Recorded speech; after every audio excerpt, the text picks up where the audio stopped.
Hello there. You are listening to Advancing Ideas, the Cultivators Community Podcast.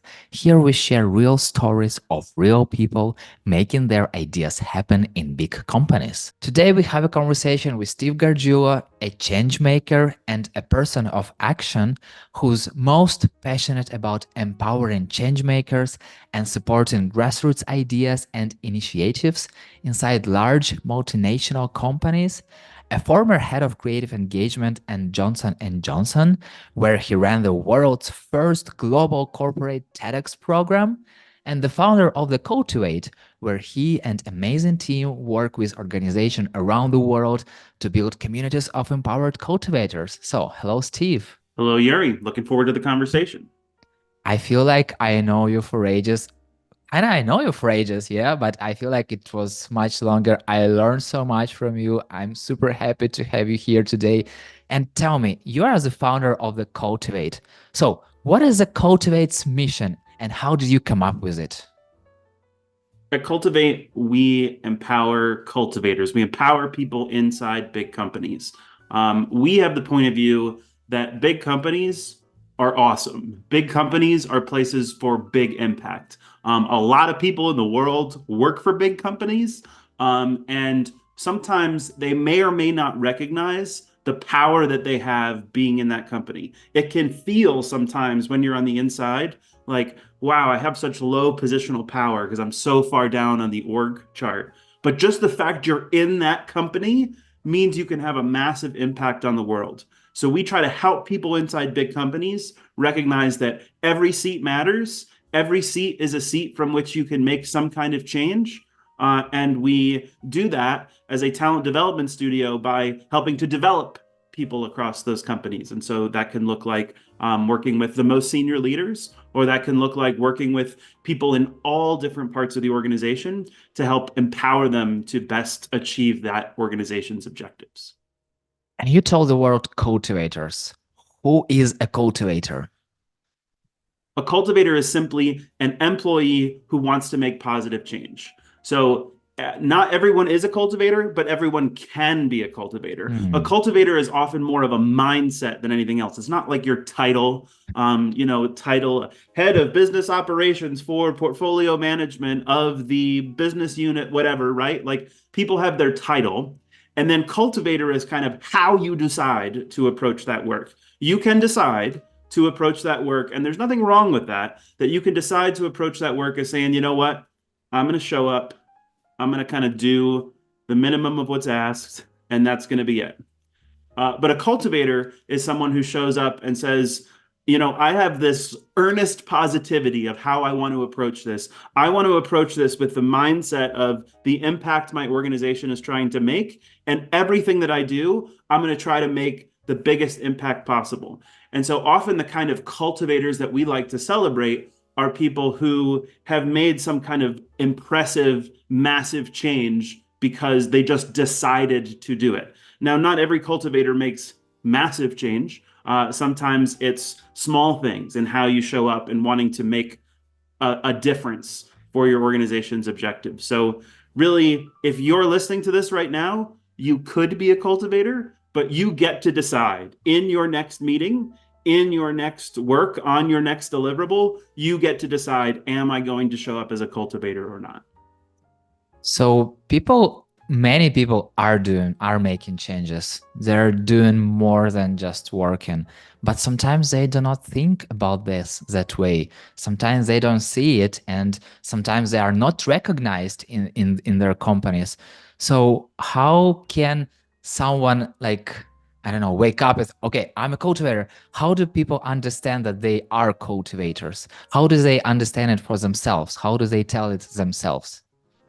Well, one of the best ways, of course, is to get involved in the cultivators community because then you have a chance to get involved with other people who are like-minded, who are also trying to be cultivators at work and on that journey. And I know we'll talk more about that as this conversation goes on, but I think it's a phenomenal resource for anyone, whether you're at the top of the game being like, yeah, I'm a cultivator every day, I love it. Or if you're in that like imposter syndrome phase of, I don't know, but I want to make an impact or whatever, like that can be a great resource. I think the most important thing is just deciding to be one and deciding to ask you know, ask questions. How does this work this way? Why does this work this way? How can we make this happen? I'll share with you an example. As you know, Yuri, when we did Cultivator Con in 2023, we shared a Cultivator Lifetime Achievement Award. And Yeah. it was a Lifetime Achievement Award for this amazing woman called Jessica Height. And Jessica's story is a great cultivator story because it follows this whole journey and this whole amount of hard work to make something happen. And so Jessica, in a junior position at Pixar as a script supervisor, her role is essentially to take notes, make sure that during table reads, anything is captured, right? And Jessica noticed while she's working on the film Cars 3 that it didn't feel very inclusive. It didn't Mm. feel like the kind of movie she joined Pixar to work on because it was mostly male car characters talking to other male car characters. And so Jessica started her cultivator journey doing what many of us do at work, complaining with a friend at lunch. Man, this is I don't like this. I don't this doesn't feel right, whatever, right? Like that's the easy thing to do. And that's good. I mean, that's healthy, that's normal, kind of get that out of your system, right? But the good news is through that conversation, she came up with an idea. And her basic insight was, wow, the films aren't inclusive, but perhaps the people don't recognize that yet. And so what might I do to help them recognize that? And so the next table read, they came in. The script was exactly the same. Jessica wasn't empowered to just change the script by herself, right? Change making is hard. Cultivating is hard. Being a cultivator requires a lot of hard work over a lot of time. And so what she did is she had printed out the script, but at the top of every page was a little box. And in that box, it said, what is the number of characters by gender on this page? What is the number of speaking lines by gender on this page? Mm. And so now, as people are going through that table read, they're starting to pick up what she's putting down, right? They're starting to see, oh no, oh no, oh no, and recognizing what she had recognized and they just didn't. And notice she didn't decide to say, I'm going to yell at them or send a company wide memo or I'm going to storm out or, there are different ways you can decide to approach a situation, but cultivators make intentional, pragmatic decisions of how to advance change. And so she helped people to see that, then was in a position to help lead conversations around what does that mean for more gender equality, better representation in our filmmaking, which actually led to a rewrite of Cars 3. It led to new policy at Pixar and Disney writ large. And so Jessica's story is not a story of it's not an N of one. Stories like that are not as unique as you think they are. That sounds so great, but that could be you too. It could be your story that I'm telling on another podcast 6 months from now if you just decide to do it, right? And so one of my favorite parts of my job is collecting cultivator stories, retelling cultivator stories, because there are just so many of them, of people who decide to show up and say, I want to make a positive impact at my workplace today. And that, oh, by the way, the best workplaces to do that are big companies because the impact of those decisions Jessica made were seen by billions of people, which is Yeah. awesome. So that's what a cultivator is. That's the kind of stuff that the cultivators do. And I'm super happy that you brought this part that the first step is starting complaining because I feel like that everyone can do that. So it's not that hard. It's not that something, you have to have guts or just, I will do this. No, you can complain. It's not a problem. And everyone who is doing that, they're only making their first step in the cultivator journey. And I know that in Cultivate you do a lot of research. So it's not like you just, okay, let's have this word cultivator and call everyone people, those who want to make changes, let's call them cultivators. No, I know you're doing a lot of researches and I know about this 8 types of cultivator actions. Tell me more about that. Yeah, one of the things that we do at Cultivate is as a mission-driven company, yes, a big part of our work is we are a talent development studio. We do work with some of the biggest companies on the planet to help drive different talent initiatives. We want to create a culture of X. We want to create a pivot culture. We want to create a culture of innovation, or we want to create an AI-informed culture for our people. We'll work on those kinds of things, build leadership programs, all that kind of stuff. But what we also do is work to advance the mission of cultivators and help support people who are working inside big companies to better do that kind of work. And so we have a research department that's regularly publishing, either based on our client work, based on insights from the cultivators community, based on other research. And we're actively trying to publish different tools and resources and examples that help people to do this kind of work in their companies. So this cultivator journey research is one piece of research that we published in a white paper in 2023 that really it looked at some of the types of cultivator stories that I just mentioned. So I mentioned Jessica's story, right? Our data set was a specific set of cultivator stories that are published, that are known. Some of the ones that, if you get me talking long enough, that I'll keep sharing more. We looked at those cultivator stories and said, what do these things have in common? What is true about these stories? If we code information about these stories, what is true about them? And what does that then tell us about what a cultivator is, and most importantly, what a cultivator does, so that other Yeah. people who want to be cultivators can do that kind of work, right? And really, if we just follow the story that we just talked about, we'll see some of those kinds of things in action, right? Part of it's just like noticing things, sense making, kind of having this understanding of, ooh, here's a thing that could be solved. Then taking some responsibility for it, saying, I want to solve this. I will take responsibility to solve this. I will make this happen, regardless of whether or not the company has tasked me with this and put it in my job description. Most likely they have not. I'm going to say, I'm going to work to do this anyway, right? Then work to like build a movement around it. How do I get other people engaged in this idea? How do I learn more about it? How do I get their insights behind it? How do they help me to make this happen? That often involves building what we'll call like a civic reputation inside the company.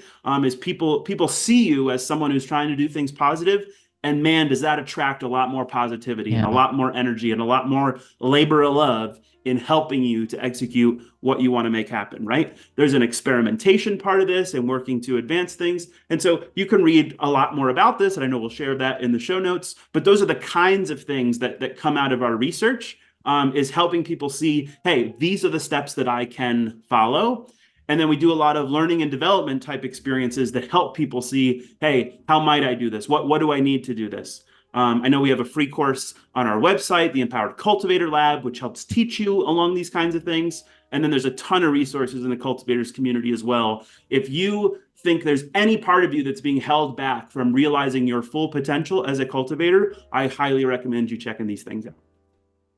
So also, you told many times that you are working with big multinational organizations, big companies, and having conversation here and there with people, everyone like, oh, corporates are so bad, they're driving things down and all this stuff. Still, we are focusing into big companies. So I wonder, why do you focus on helping making changes exactly in these big companies?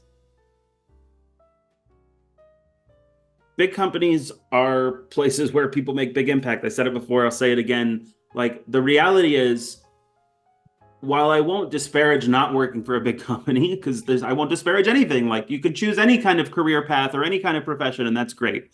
But what we focus on at Cultivate is big companies. Why? One, because that's what our experience and our research helps support us to do. It's with the unique environment that large, bureaucratic, multinational, distributed companies, they all have kind of different, unique complexities that we understand well and are well positioned to help solve for and help people kind of realize things within. But let me give you an example of it. Let's say you're someone who is deeply passionate about the environment, and you want to get everyone in the world to change to swirly bulbs, to those swirly compact fluorescent bulbs, right? Incandescent bulbs, those are the past. They take way too much energy. We need to get everyone to change to swirly bulbs, right? And what you might think is, well, the best way to do that is I need to start a movement, start an organization that's focused on that. I'm going to create swirly bulbs as a 501c3 company, and I'm going to go convince everyone to change to swirly bulbs. And that's fine, and that's great, and you could make a big impact doing that kind of work. An alternative path is you could take that passion, that energy, that knowledge, that expertise, that desire, and go to work for Walmart. Go to Bentonville, Arkansas, get a job at Fortune 1, one of the biggest companies on the planet. And if you worked, it's not going to happen overnight. It's not going to happen on Exactly. day one. But if you worked to follow that cultivator journey, follow those 8 steps, and think about what might it look like? What's the problem I'm solving? How do I work to advance this? And convince Walmart to change all of their light bulbs in all of their stores, you could potentially make a bigger impact in 1 year at Walmart than in a 40-year career somewhere else. And again, it's not that one is better than the other, but it's that saying like, hey, most of us work at big companies. Like many people work at big companies now. If you notice, big companies gobble up other companies, right? And then small companies become big companies. And so many of us work at big companies. And so to have a negative attitude that, well, big companies are X, big companies are just comprised of a big number of employees. And each individual employee gets to decide who they are, what their values are, what they want to pursue. And so cultivators take the mission of the organization and help take their personal values and personal commitment and work to meld those things together to make something amazing happen. I'm talking to friends, and we hear all those stories here and there when they are saying, I tried to do this, I tried to do that, I tried to go to this manager, I go there, I did that, I did. They won't listen, and I won't do anything else. So they ask me to do this, I will do this, nothing more. And it's not like one example, many people have those mindsets. And from your experience and researches that you've made in Cultivate, what are the main challenges? What are the main blockers that cultivators face during their professional journeys? Yeah, first off, I'll just say I have deep empathy for that because that is real. Like, Yeah. unfortunately, there can be a lot of naysayers, a lot of negativity, or just a lot of prioritization of if you hit someone at the wrong time on the wrong day and they're like, what? Why are you talking about this? You're not, you haven't finished the 10 things I asked you to do. And now you're coming to me talking about this. Like, why? Right. So, like, there's a lot of that. And that is hard. But if there's something that you want to do, is it like worth pursuing through the different, like the saddest thing would be giving up after that happening. And I know what people might say is, but I've tried 30 times. Like, okay, but you didn't try the 31st time. And did you learn from those 30 times to make the 31st time better? I was actually on Twitter X this morning, and I saw this clip from Michael Caine, the actor Michael Caine, who he's in Batman. He has that British accent, right, Michael Caine. And so Michael Caine was giving advice to a group of young actors, and his primary advice, his philosophy on life was use the difficulty, use the difficulty. And his point was, he said he learned this at a young age. He was acting on stage, and he was meant to be coming out of a door, but there was a chair blocking the door.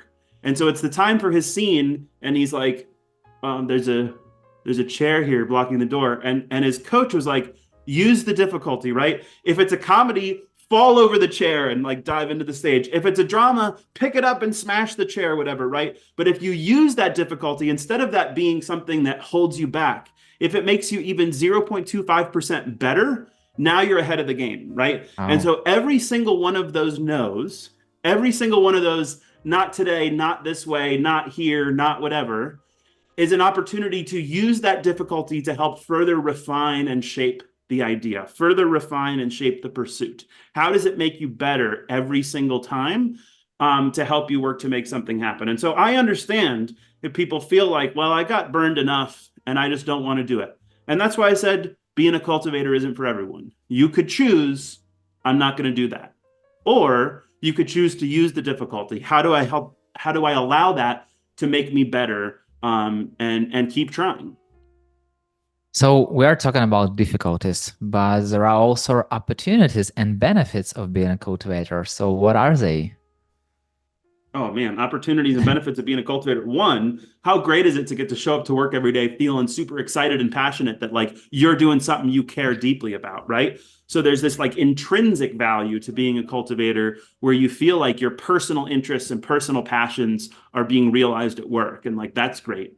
But another is there's this interesting part of the cultivator journey, which is that even though you might be brick wall, brick wall, brick wall, brick wall, brick wall, brick wall, brick wall, brick wall, brick wall, brick wall, brick wall, forever and ever and ever and ever, it feels like, right? Until you get some support. The interesting things that happens is once that support starts to happen and once you start to have some positive impact, it's like a rocket taken off in terms of your career, your reputation, those kinds of things. We see that time and time again. Jessica, we celebrate now, Jessica Height from Pixar, we celebrate now. For years, she was working to pursue that cultivator story that we talked about, and it was hard. And she had to be what she calls purposefully annoying. She was annoying. People thought of her as like annoying for doing that. And then, because of the annoying, because of all of the work to make that happen, she made something great happen, and now she's a celebrity. Right now, that's led to promotions at Pixar. That's led to more salary. That's led to visibility. That's led to her relationships with senior leaders there. That's led to her visibility on the outside. All of those kinds of things. And so, oftentimes, the hardest work is happening in private, without celebration, without validation. But what that leads to is people who before were naysayers, all of a sudden now are, oh, I liked this all along. Because once the train leaves the station and people see, oh, this thing's happening, the same kind of people who want to manage the status quo and say no, now the status quo is your thing. So they want to say yes. So they want to be supportive. So the same people who might have been against you at some point, don't be surprised that like they come around and they're now your biggest fan and they're now wanting to support you. But again, it takes time. It's difficult. Not everyone wants to do that. I understand that. But the people who do want to do that are cultivators. You also started the Cultivators community. So why did you decide to do that? Yeah, I mean, my journey really has been like first just like, first as a kid in Naugatuck, Connecticut, but whatever. But like my professional journey has been one like as an employee at a big company, at a company with 140,000 people, wanting to just like, whoa, how does this all work? How do people, whatever, blah, blah, blah. To then like, okay, being a cultivator in that company, working to say, how do I make this happen? How do I drive change? Like all of those difficulties, like I get that. Having some success as a cultivator, then convening cultivators in my company, then deciding I want to start a company focused just on this, right? And so the logical next step in the journey would be, how do we create a community for cultivators across all different kinds of companies? Because many people listening might even be the kind of person who is convening cultivators inside their own company of, oh, I bring together, brown bag lunch Tuesdays on AI, or I bring together whatever. People might be assembling kind of people within their four walls. But one of the things that the remote work revolution kind of helps enable, and that technology helps enable, and that things like the cultivators community help enable, is the ability for us to be connected better across different companies. There are so many different events and spaces for marketers, for salespeople, for IT professionals. We tend to convene around our domain, around our day-to-day work. And we thought, wouldn't it be cool if we could have a space for everyone who shows up and wants to show up as a cultivator, regardless of where they're working in the company, if they're working in HR, or if they're working in logistics, or wherever they're working, anyone who decides to be a cultivator, wouldn't it be awesome if we could all learn from each other? Wouldn't it be awesome if someone working at JP Morgan could learn a little bit from someone working at Regeneron, could learn a little bit working from someone, or learn a little bit from someone working at Chevron, or kind of whatever it is. And so if we think about the world's biggest companies doing amazing things, they're filled with so many remarkable employees, and the degree to which we can connect them will help them all be better. So what I hear is that it's so much easier to make those changes together. Absolutely. And I think one of the tough things, and Yuri, you know this as one of our, community managers in the cultivators community space day to day. Yuri is someone who, if you decide to join the cultivators community and come be part of it, you'll get to meet, you'll get to see kind of what he's up to. He helps facilitate a lot of the connections between our cultivators. One of the tough parts when people are new, they're kind of like, ooh, I like the idea of it, but it's like, it's hard for me to share something because there's these specific details about my company and that kind of stuff. And I get it. And like, even as much as we say, like, everything that happens at the cultivators community stays in the cultivators community. And there's like, it's hard. Like, so it takes a little bit of time to figure out kind of how to do that and to work to make that happen. But man, when you make those connections, when you make those one-on-one connections or those small group connections, it absolutely is an accelerant to help people make big stuff happen. And what about time? Because people are hearing a lot about making connections, going meeting people, but it all takes time. Like go to that coffee chat, go to this coffee chat, go to that event, go to this event. And now like here half an hour, here 30 minutes, here 1 hour, etc. And then you're like, oh my God, I have no time to do my work. So what is the time investment? How can people find time for that? And what's it worth? Yeah, I would say show me your calendar and I'll show you what you care about, right? Show me your calendar, I'll show you what you care about. If and that's not judging anything, right? But if you spend a lot of time on X, that means that's the kind of thing you care about, right? And so if you care about wanting to make positive change, if you care about wanting to advance something in your company, it takes time and it requires investment. Um, just as good of use of time, like, of course, meeting people in the cultivators community and learning from them is great. Like, just as good of a use of that time would be just like working to advance that idea and working in your company and whatever. So I don't think all the time you spend being a cultivator is in the cultivators community. But like, that's also that also gets to the point on like, what do you care about? I think if it's just something of like, yeah, I just want to meet people and it's a lot of time meeting people, that's fine. But like oftentimes the purpose is like, I want to meet people so I can learn X from them that will help me move faster. Yeah. I want to meet people because I want to hear how they worked to do this, how they accomplished this in their space, because that's going to help me do X, right? And so joining with an intention to say, this is what I want to get out of it, this is how this is going to help me, I think helps us to say, and then therefore, here's the investment I'm going to make to do that. And how to come up with this intention? Because sometimes people are, for example, if we're talking about cultivators communities, they see descriptions, they see cultivator story, and they, oh wow, it's something that I'm interested in, and they're joining because they are interested in. But sometimes they have no intentions and no goals and how to come up with this. Yeah, I think oftentimes it can be going back to, why did I join my company in the first place? Why did I pick this place of employment? What is my connection to this mission here? Or what is my connection to my day-to-day work of something I want to change, something I want to make happen differently? It's fascinating when people say something like, how do you come up with ideas? Like, how do you not come up with ideas? Like, I'm sitting in this chair right now and it's wobbly. And so all ideas are is ways to fix things that irritate you.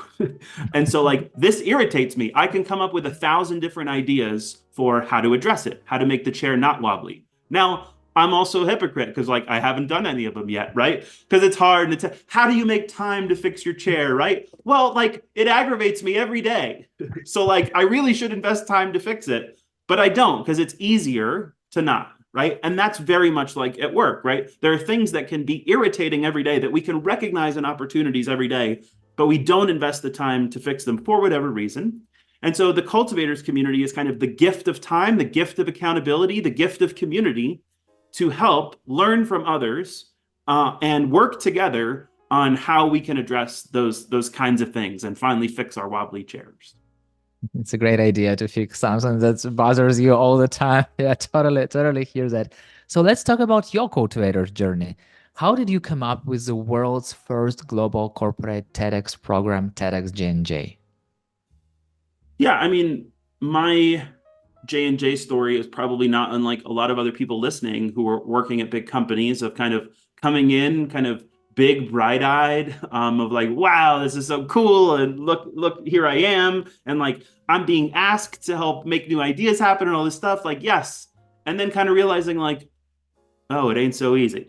It's not going to happen overnight. Even if people are saying we want your ideas, like there's a lot of stakeholdering and inertia and systems and process and different things that you have to work around and try to bend and figure out how to make happen in order to advance things. So one, it came from kind of like experiencing that, learning that, understanding my context, and then saying, all right, well, selfishly, how do I make some of the ideas that I have happen? How might Mhm. I do that? And I kind of hearkened to some experience I had had in school organizing TEDx at Penn State University. And I thought, well, this could be an interesting format to do it. Like what if we use the power and kind of the brand of TED, which at that time, we're talking 2012, 12 years ago, at that time was this kind of new sexy thing. I think there's room for now newer sexy things, right? So we're talking about a period in time in the past. But at that time, was this kind of new sexy thing. It's like, how might we use this to help me selfishly advance my ideas, right? And so I just started bringing people together and like building. I wouldn't have used this language at the time, but building community, right? Organize an event at a bar after hours, couple people together, a few speakers, put their talks up, see how people kind of react to those talks of them being the champion of their idea. The people we put on stage were cultivators, were people working to make some kind of idea happen. And so then like, ooh, that's cool. Let's do another one. Let's do another one. Let's do another one. Then people from around the world start calling me, hey, can we do this here? Can we do this here? That kind of stuff. And now there's events in Singapore and Brazil and Canada and whatever. And so it's like, okay, that's cool. And then it became like, all right, how do we actually programize this, systematize it, and make this so that it positively impacts the whole company? And that's when I had the opportunity to actually spin up a whole department focused on this, build out a set of leadership programs, build out a whole ecosystem around how do we advance a culture of innovation through empowering our employee population and all that kind of stuff. So it very much started as like little me, way down on the org chart, way down, like 15 ticks from the CEO. So 15 ticks from the CEO down, just a person with an email address and a dream, an email address and a dream of, well, I work for this company and I got a dream so I could talk to anyone else at the company, and just slowly tick, tick, tick, tick, tick, tick, tick, tick, ticking away at working to make something happen. Even though it was hard, I bet it was hard currently, right now, at this moment, it sounds super easy. Still, you definitely had a lot of challenges. So, what was the main challenge you faced while establishing this program? Well, what I just articulated in 60 seconds, or to me it felt like 60 seconds, maybe it was 2 minutes, I don't know. But what I just articulated in 60 seconds or 120 seconds was 8 years. Eight Yeah. years, right? So it sounds so easy when we talk about things in retrospect. Just like, if you talk about like, well, I got this, engineering degree and here's what I did. And you say it in 30 seconds, like that doesn't mean those 4 years were easy. There were a lot of parts of that engineering degree that were hard, right? And so a lot of parts of this kind of stuff are difficult, but it's about persevering in those moments, using the difficulty, making that kind of stuff happen to keep things going. And sometimes it's, once again, you told about that, how fast it sounds and how long it took. And sometimes you think that if you want to start something, you understand that this change won't happen overnight. And you are thinking, oh my God, it will take 2, 3, 8, 10 years. And that's what stops many people. So how to overcome this block? Yeah, one is like, you're right. It will take time. Like, okay, like, I mean, I don't know why I'm in such that Michael Caine mood this morning, but like, use the difficulty, right? Of like, hey, I know it's got to take time. So therefore, how does that help me? I can be planful about like what a long-term plan looks like. I can think about how do I make progress on that journey. I can think about kind of the incremental steps along the way. But if you're looking for a quick fix on stuff, like that's rare. They happen. They do happen, but oftentimes like yeah, things are hard. Now, one of the cool things about being a cultivator in 2024 that I wish I had as a cultivator in 2012 is we have the use of AI tools, and AI tools help us a ton. If I think about all the different emails I had to write to all these different stakeholders, all the different plans I had to build, if I had language learning models at my fingertips, then that can really make you sing. That can take a 2 a.m. night and turn it into a 6 p.m. night instead because of everything that you can do. So it's also just trying to like be smart about like, yes, it will take time. Yes, it's a lot of work to do. How do I execute on the work? Do I enroll other volunteers, people in the company to help me with this kind of stuff? Do I use language learning models to help me with this kind of stuff? Do I plan things out in a sequential way to work to make it happen? So you're not going to hear from me that like, no, it is easy. You're going to hear from me that like, it's hard, and the cultivators community is here to help. It sounds like, hey, ChatGPT, tell me how to make change. I mean, it ain't a bad start. It ain't a bad start. I think about ChatGPT as this like sacrificial first draft maker. It makes first drafts that we can then make better. And so if you did explain, here's the situation at work, here's my wobbly chair, here's my wobbly chair thing that frustrates me. What might be ways that I could go about doing that? I bet it's not going to have, it's not going to have all bad stuff. So, yeah. Yeah, it's all about even if you are going through some changes, if you are trying to make something, it still involves connecting to people. It still involves talking to people. It still involves presenting yourself, presenting your ideas, talking to different and creating different stuff. So I bet this ChatGPT will give you those ideas, and maybe if you weren't thinking about them, you might start thinking about them, and then you can develop. And that's exactly what might be this first step. You can definitely go complain, but also you can go to ChatGPT. Yeah, maybe our next research piece needs to be Chat GPT as a cultivator. Make Chat GPT your cultivator. So, and think about kind of what it would do, because we have an army of people, helping us when we use, these different tools. We were talking a little bit about this situation where somebody asked 30 times somebody, but they didn't go for 31st one. And you definitely had some kind of those situations, some kind of setbacks. So how did you deal with them? Or give an example, something like that. Yeah, I mean, you know, I definitely got frustrated many times along the way, and it was easy to decide kind of not to pursue something. There were times when an executive would make a commitment that I'm going to do X and Y by this date, and then like got ghosted, and it like didn't happen. And I'm like, well, is that it? Like, do they have is it just over now? And like, one of my frames on that is like, don't let someone who doesn't have the power to say yes say no. So, like, Hmm. someone who can't actually make something happen for you, don't let them kill it. Oftentimes we do that where, like, well, my manager said this wasn't a good idea. Well, your manager is a very important stakeholder, so you should not ignore your manager. Like, but you need to think about how to manage your manager and how to enroll them, or how to think about kind of that kind of thing. Where, like, if the first thing was my manager said this isn't a good idea, okay, why?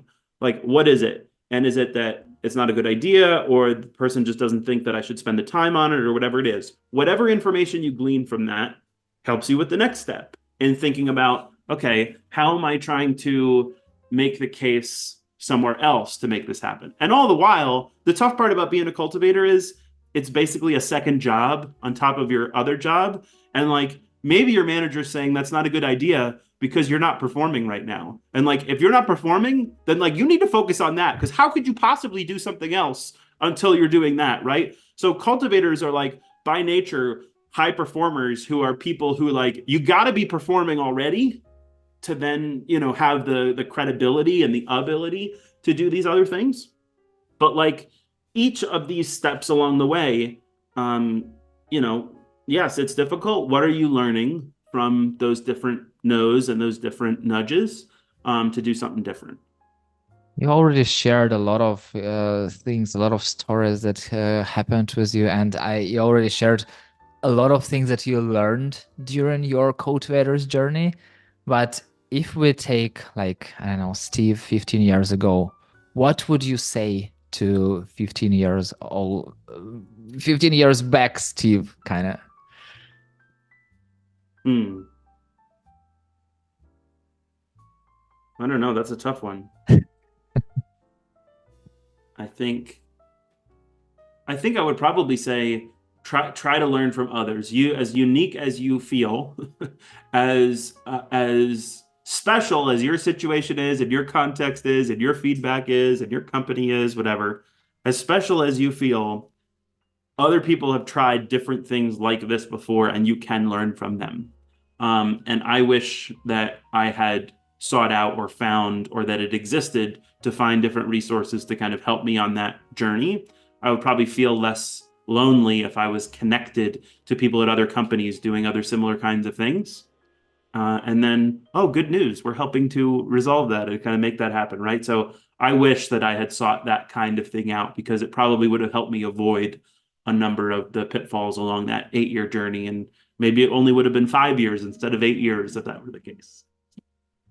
What is one thing you would have done differently? Something would have done differently. Hmm.